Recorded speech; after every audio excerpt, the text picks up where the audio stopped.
if you don't do the due diligence of listening well to the people you're serving, you can completely miss where they are at, and as a result, totally undermine the potential success of the capital campaign. Welcome to Cause and Effect, a podcast brought to you by the Dunham Podcast Network. Here, we will provide a fresh voice that breaks down the most recent leadership lessons, fundraising trends, and the ups and downs within the nonprofit industry. And our goal? Increasing your effectiveness for more impact. Hey, welcome to this episode of the Cause and Effect Podcast. I am Trent Dunham, President and CEO of Dunham+Company, and today we have a new guest, someone you have not seen or heard from before, but is the COO at Dunham+Company. Eric Gomez has been with Dunham+Company for a little over a year, almost a year and a half now. Yes, sir. And excited to have you on the team. It's been a very full 1.5 years. I would say the same. I would concur. Well, by way of familiarizing you with the audience, maybe give us a little background, how you came to Dunham, kind of what you do in your day job now.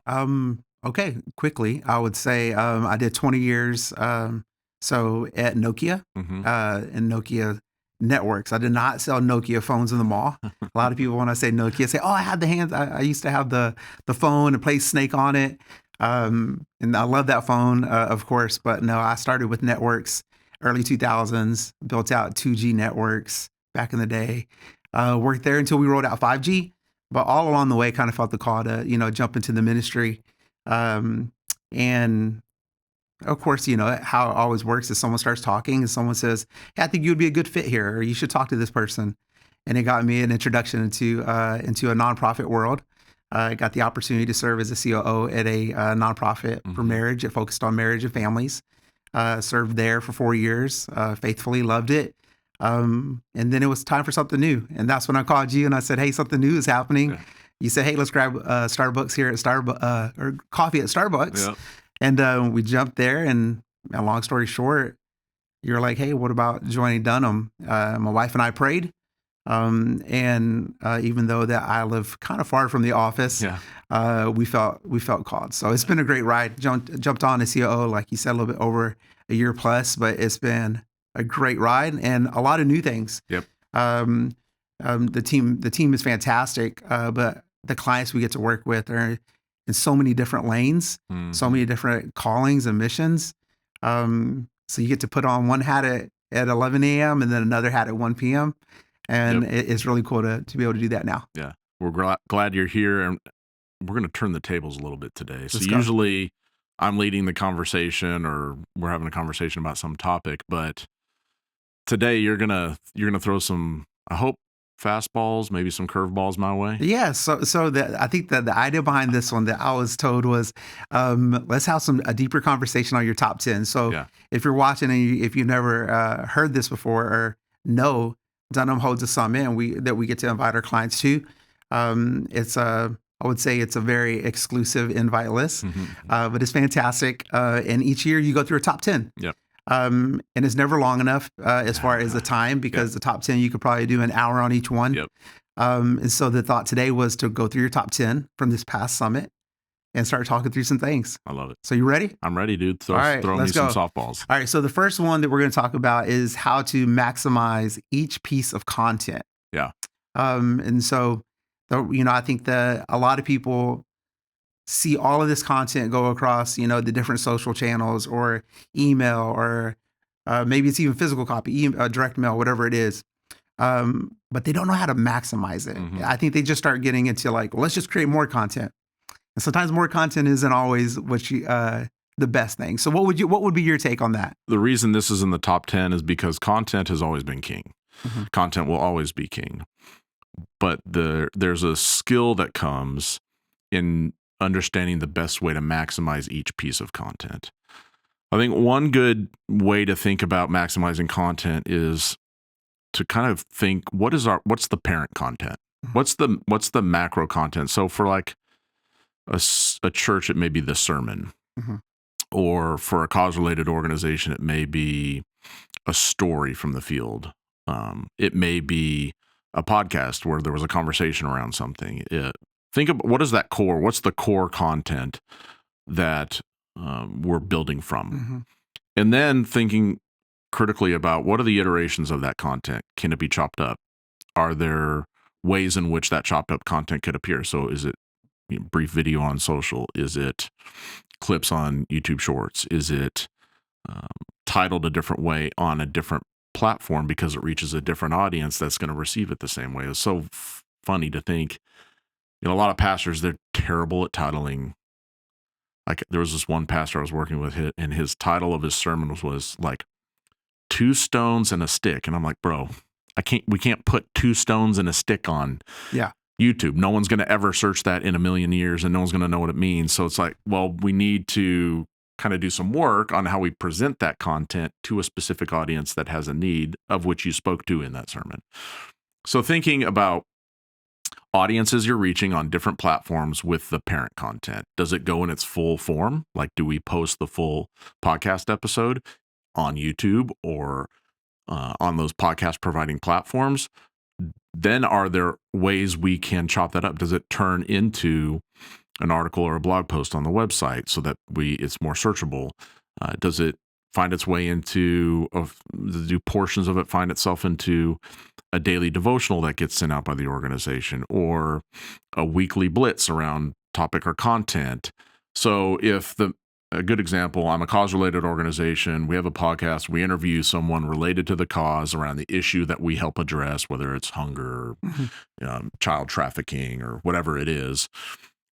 Then we cut some of those pieces up as intro content pieces for people to, oh man, that was a really compelling piece of content that was a minute long. I'm going to go dive into the parent content. Do I then take that and create part of that conversation that's really relevant in a news flash that goes out every week or once a month or whatever it is?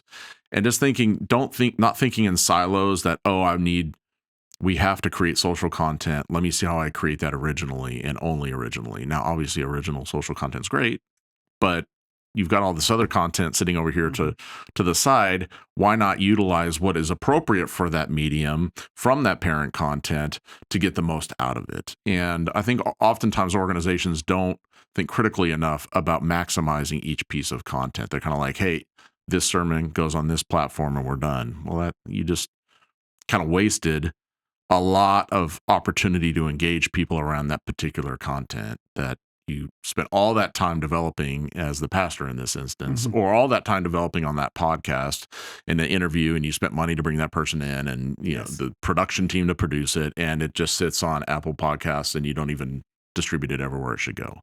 So I think that's the challenge and the charge, if you're watching or listening, is be really intentional about the way that you approach each piece of content within the organization and try to drive the maximum use of that content for all the different people that you reach as a result of what you do.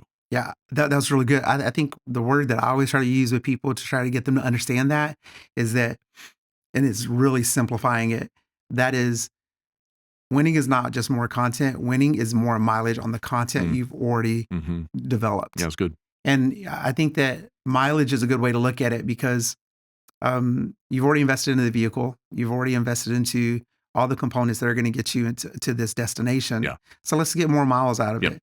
And so I like what you said there. I think the another part that I would just kind of like, as I was hearing, I was like, oh, that's good, is most of the messages that pastors come up with is because of a testimony. It's because of something they walk through. So you want to get the most out of that.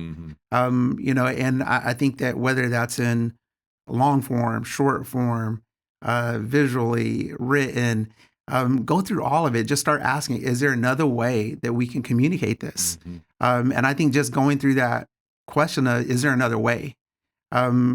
Usually will spark an idea. Yeah. And then, so I'm looking forward to kind of seeing, even for us here at Dunham, we're doing that here as we look at this podcast and how do we continue, how does this go further than just a podcast? So super cool. All right, we're going to jump number 2. You ready? I'm ready. All right. So donor ignorance around tax code changes. Yeah. This is super boring one. It could, but I think it's also pretty, I know as I've gotten older, my wife and I mean, when you first start, you just fill out your IRS every year, your tax forms, and you just kind of, do we get a refund? That's kind of where it starts. But then as you get older, you start investing, you start looking at minimal, contributions and things like that sort, retirement. But then the generosity comes in. And for me, like generosity wasn't something that I had from the get-go. It was something that I had that God had to kind of work on me to learn what the tithe was and then what a sacrificial offering was. But all of it has to be within the boundaries and the compliances of the IRS. That's right. So it takes the world two. We live in. It is. So what's your take on this one? And the top 10 is not just a random top 10, but it's something I do every January for the upcoming year. So this is really like practical because it's the top 10 for 2026, and a lot of new tax code changes have been implemented that will affect your tax filing for 26. Now you're not going to file those taxes until early 27. So a lot of folks aren't going to realize the advantages that exist today as a result of those tax code changes. They're not going to realize it until they start filing their 26 taxes in 27. Well, people of higher net worth usually have tax advisors and stuff like that. So they get to December and they're going to be like, hey, you can take advantage of this thing and you need to make this decision right now. But there's also other tax code changes that affect everyone that we need to be aware of. So two things. One, Rick and I recorded a podcast on this. So if you just kind of scroll back through Cause and Effect, you're going to see the tax code changes and implications. And Rick is far more articulate about every detail of that than I am. So I'm going to leave that to him to say. But we also have a downloadable on our website where you can go to that speaks to the tax code changes and what it means for our donors. So part of our job and the reason I brought it up is one, to be aware of it, that people are going to begin to realize in 27 more than 26, things are different now. So it may actually change giving behavior in 27 more than it does 26, but it's a thing to be aware of. The second thing is, what role do we as a charity have in educating our donors about those tax code changes? Big. So if someone does give a gift, we're not going to send out a mailing, hey, did you know the tax code is changing? That's probably not a good investment of dollars. But if someone gives you a gift and you need to send them a receipt, and I do recommend sending a physical receipt with an opportunity to give again, because a lot of people will, is maybe dropping a note in there that does detail some of the benefits that are changing as a result of the tax code changes to them as a donor, and encouraging them to maybe go deeper into it and things like that. So just as an organization, what's our role in the charitable sector to make people aware of what those changes are? Again, I'll refer you back to that podcast where Rick and I went into more depth about what those specific changes are and how they benefit the donors in this year and the following years. Well, that's good. I was trying to come up with like, what's my thought around that kind of, and I think one of the things that said, and you nailed it, was organizations that educate actually unlock generosity. Yep. Now, like you said, you don't want to come at them like an IKEA instruction booklet on here's what you need to do and how to give. But just knowing what is coming with different administrations, annual changes, and it just gives an opportunity for someone to go back home, talk about it with their wife, just taking it very practical and real. And just looking back at their budget sheet, and whether you use every dollar from Dave Ramsey or whatever it is, you're able to kind of come in and say, here's how it's going to benefit us. And we're going to actually be able to help people. Whether you're cause-based, whether you're a church, or capital campaign, just knowing just kind of like the rules just helps you be in making that decision on what that amount should be. So that's good. All right. So this kind of keeps on. So it's a prime time for capital campaigns. Come on, bro. So is there still capital out there? There's still capital out there, believe it or not. And this, there was a season, we all experienced the pandemic. Yes. And there was a lot of uncertainty around giving in the pandemic. Coming out of the pandemic, 2021 in particular was like a massive giving year. There's a lot of people that had saved up income from not, traveling or going on vacations and different stuff, and they were giving bigger dollars. So like 21 was a banner year in giving. 22, 23, a lot harder. 24, kind of a rebound. 25, this is kind of like, we want it to be the full rebound, but it's not quite there yet, but we see signs of life in the giving sector. And 26, I think, has been a continuation of that. One of the things that's been interesting, and this was the kind of the overarching takeaway from the Giving USA data that was published in June of 25, summarizing the 24-year giving, which was dollars up, donors down. What we mean by that, or what they meant by that, is there are fewer donors but giving more money. Yes. And so while, especially as you look at those lower bands of donors that give more periodically, smaller amounts of money, there's a decline in participation in giving and philanthropy from that kind of part of the donor file, part of the donor pyramid. But from the top, there's more giving than ever and a willingness to do so, and a little more scrutiny put towards where those dollars are going to go. And so what we saw was, coming out of the pandemic, kind of like a lot of organizations pausing capital investments, capital campaigns that would be related to building buildings or big financial investments and scaling programmatic ministry. It just went on pause because there was a lot of good data and experiential, like, hey, we need to focus on just making it right now. And it took a couple years for it to be like, hey, should we begin to rethink about the space that we need, or the thing we want to do in the community, or whatever it is that's going to require capital investment? Well, it's hot right now.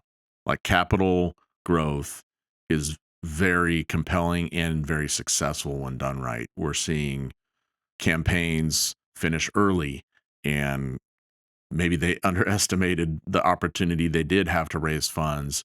But what it does for that charity is it unlocks a bit of a reason to go to the community, rally the community around the cause, or the opportunity to kind of bring something to the community or to the people you serve in a more intentional way through some capital investments. So it does bring that community around, but also, when it's done and what it does for the ministry being able to accomplish their vision and mission, it can be significant at times. And so we're just seeing more and more capital campaigns start, more and more capital campaigns finish on target or above, and more capital campaigns finish early as a result of people ready to give, especially your mid to higher net worth donors being willing to engage, and that then momentum carries on to their operational funding going forward when done right. And so my encouragement in 2026 is, like, if there is a vision for something within your organization that requires capital investment, do it now. Start it this year. Yeah. We don't know. You don't know how long that's going to last. We don't know what the financial future portends. And even now we're seeing strain of gas prices being up and different things like that. And that affects certain people more than others. But the reality is, in January, we wouldn't have anticipated, $2 more per gallon than what we saw earlier in the year. Especially if we drive diesel right now. That's right. That is exactly right. But we can't anticipate what 6 months from now is, or a year. And so we can't live scared. But when all of the indicators on the dashboard are saying green, probably wise to move forward if you've got something that you feel like you have been sitting on, or that you feel like you have been called to do in order to further the mission that your organization's been called to. That was really good. So here's the curveball on that one. Yeah. You said it twice in that. You said, when done right. Yeah. Don't miss the opportunity. Jump on it now. Things you said about clarity, I would throw in courage. I think that every capital campaign takes some courage, some boldness to go after that, because usually the mission, or the vision, that's been placed on your heart is big. And it's going to take some boldness, some courage to be able to do it. Yeah.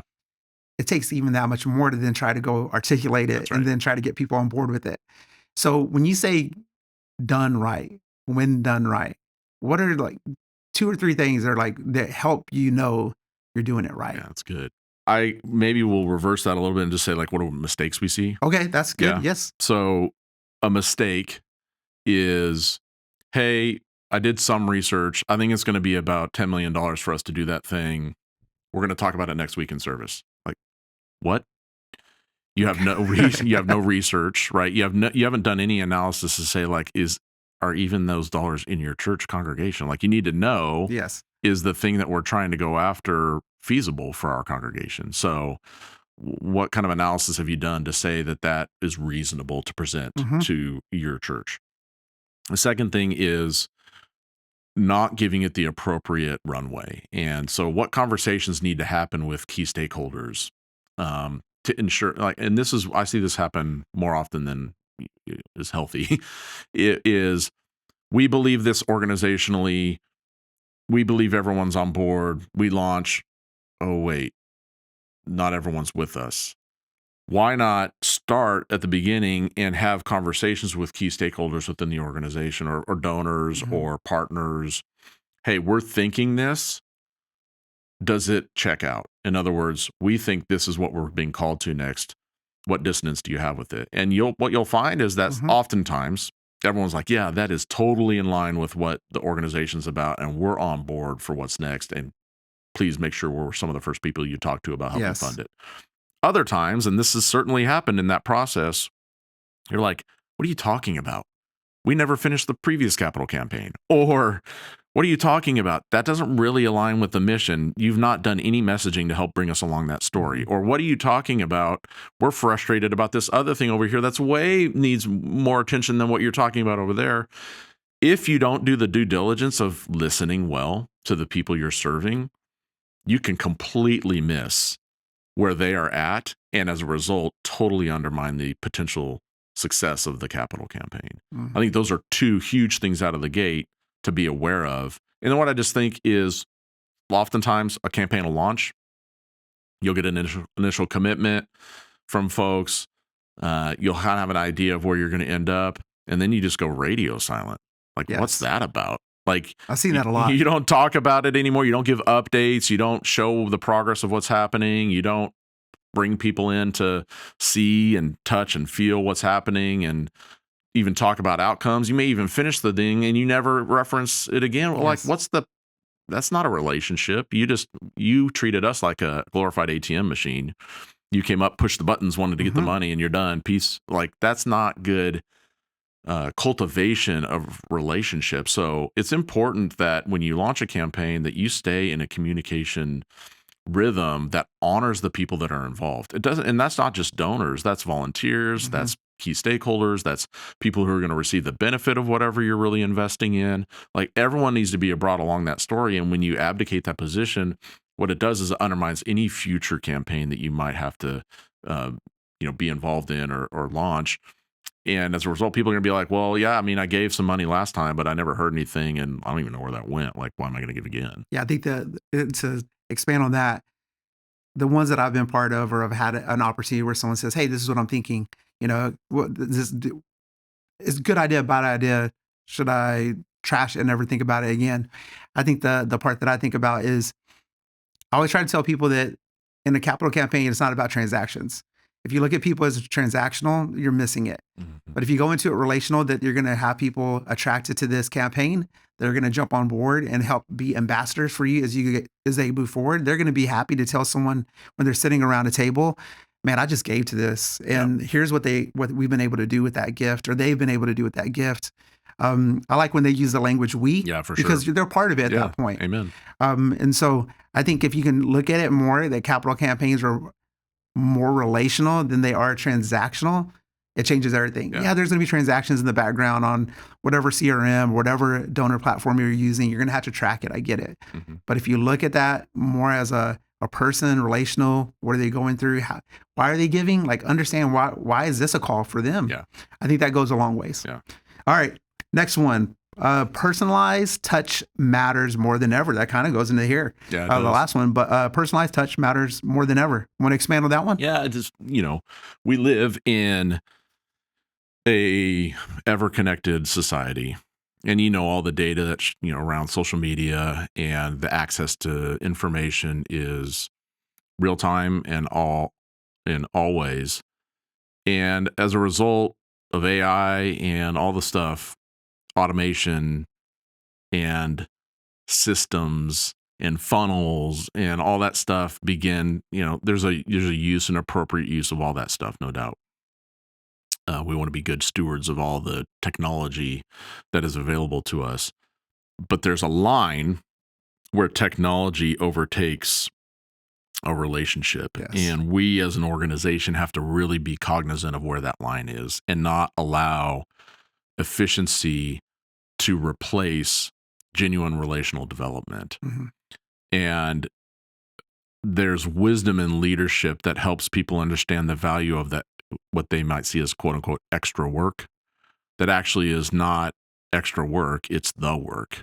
Yes. And so if it's the work about developing a relationship, making that phone call to say thank you, making that phone call to update someone, inviting someone to campus to see something that's being developed, whatever that is, that personal interaction, doing a handwritten note. Like one of the things that came out of some research that we did last year that Rick and Josh had on an episode of Cause and Effect talking about was the highest percentage of people desiring to get monthly communication in the mail from an organization is Gen Z, which is just bizarre.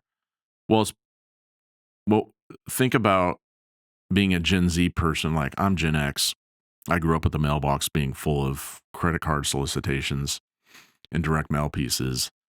But we all know that the mailbox is empty compared to what it was a decade ago.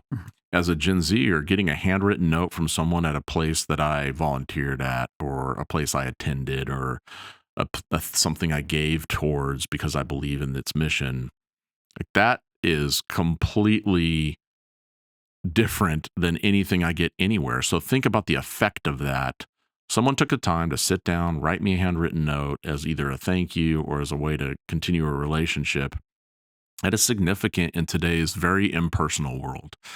And I think it's really incumbent upon us as organizations to not just think about efficiency, but to think about effectiveness in how that we cultivate relationships. And this is a key point where when we eliminate personalization of any kind, we eliminate relationship, we then just become this bot organization that I cannot develop an affinity for that brand in its most basic marketing terms as a constituent if I feel disconnected from it. They may send me cool videos, but there's never a personal touch. Those organizations that emphasize the strategic deployment of personal touch, that is honoring the relationship of that donor or that volunteer, whatever it is, are going to see the greatest benefits. I think the easy win there, if you're listening to this, is a handwritten note. Yeah, for sure. I've received probably 5 over the last decade, and I remember all 5 of them. Yeah. And I can remember every word. Yeah. Now, in that same period of time, I've probably received thousands of text messages. Sure. Even people this, for, hey, thank you for this, or, thank you for jumping on that meal train and helping out. I don't remember them. I mean, it doesn't mean that it doesn't mean anything. It's just, it just doesn't stand out. It's different. But the 5 people that have sent me a thank you. Now, one of them was even like on, it's their thing. So they had like a nice, paper. It was like probably, shipped in from another country. And so those are the things that kind of like definitely stood out to me. So I think you nailed that one on that personal touch. And it's simple. Yep. It does take time. I get it. But really once you're doing it, it doesn't take a lot of effort. Yeah. You're just, hopefully you can write in cursive still. Yeah. Good luck. Yeah. I don't know if that's still a thing anymore, but yeah, seriously. But I'm a Gen Xer too, so I feel you. And our last one. Yeah. There's a last one for the day. Yeah. All right, podcast. Everyone has a podcast nowadays. That's right. And when they first started, of course, it kind of started with just a lot of audio. And then of course, across the time, then people started doing YouTube, Rogan, kind of started down that path. So podcast, should it be video always? Is it always? Is it sometimes? Is it? Yeah. And I think that's my point in that one is if you're doing podcast creation, that video has to be part of the component now. It's not just audio, because one of the greatest consumption platforms for podcasting is YouTube. Yes. And if to not make available the content you're spending time in developing and having hour-long conversations potentially on your podcast, and then just saying we're going to ignore the first or second greatest channel by which we can distribute this content because we won't put it on video. So not just on video, like 2 screens from people across the country, like that's poorly produced, is not going to get engagement, right? Mm-hmm. So not just video. I'm not going to say any names of those, but I've seen those before. Yeah, but just decent video at least. Yes. Like just even put this qualifier of decent. It doesn't have to be, A-level production. And this is just people want to consume content in the most convenient way to them. And I consume podcast content. I listen on Apple Podcasts a lot, but I watch on YouTube some too. I am not a monolithic person. I don't have one behavior that I always execute. It does depend. Am I working out and I can't watch something, but I want to listen to it? Or am I sitting at my desk, or maybe I'm sitting on the couch and I just want to watch this podcast because I like the way that those people interact together? Like I want choices. And so we need to give our constituents choices. I like Spotify. Yeah. So I watch, because on Spotify, if they do video, I can watch on video. And when I jump in my car, I go straight to audio. It takes the video away. When I get back, if I don't finish it on my car drive, I'm able to go back to video. And so, the different platforms are also getting smart that way to help make it convenient for the listener. I think the big part that I would say on the video that most people don't consider is that the video part is a major discovery piece. Like you talked about YouTube Shorts, you have Instagram Reels, you can throw it on a story, whatever it is. But most podcasts now are picked up because of something you just discovered in the algorithm. Yeah. My algorithm is full of golf, fishing, Bronco stuff, around that. And I get nothing but just kind of like little clips of a guy talking about his swing, a guy talking about a video of, I'm going to walk you through my swing. I think that when it comes to podcasts, I think that you're kind of seeing podcasts even transition from just being two guys or, a circle table or two chairs and a fern, whatever it is. But I think it's getting a little bit more kind of where that you kind of have the almost segments, like, hey, we're going to talk a little bit about this way. And then it kind of changes. It almost to kind of like an 80s, kind of like older, kind of like variety show. I think we're going to see more of that as you move forward. But video is key to that. And being able to do that. And when you say quality, you do not have to have the red Komodo camera that does, 8K slow motion that picks up every gray hair that you have. You can have your iPhone, put it on cinematic, record it, get it up to the cloud. And there's tons of software now that will help you edit it and get it out. So it's not about a budget thing either. Yeah. So, but that's the top the 5 today that we're going to talk about. I know we're going to hit the other 5 later, but I hope as you listen or watch today's episode that there's something in there. One of those topics resonates with you in the organization, where you serve within the organization you serve in, or something that your organization needs to consider or revisit that would be valuable for this year in 2026. We're almost halfway through it. And that's crazy to think that we're almost halfway through 2026, but there's still great opportunity left in the year if we kind of execute on some of these things. So Eric, thank you for joining us today. Really appreciate it. And thank you for watching and or listening to today's episode of the Cause and Effect Podcast. Join us again next time. And thanks for listening to the Cause and Effect Podcast, a resource developed by Dunham +Company.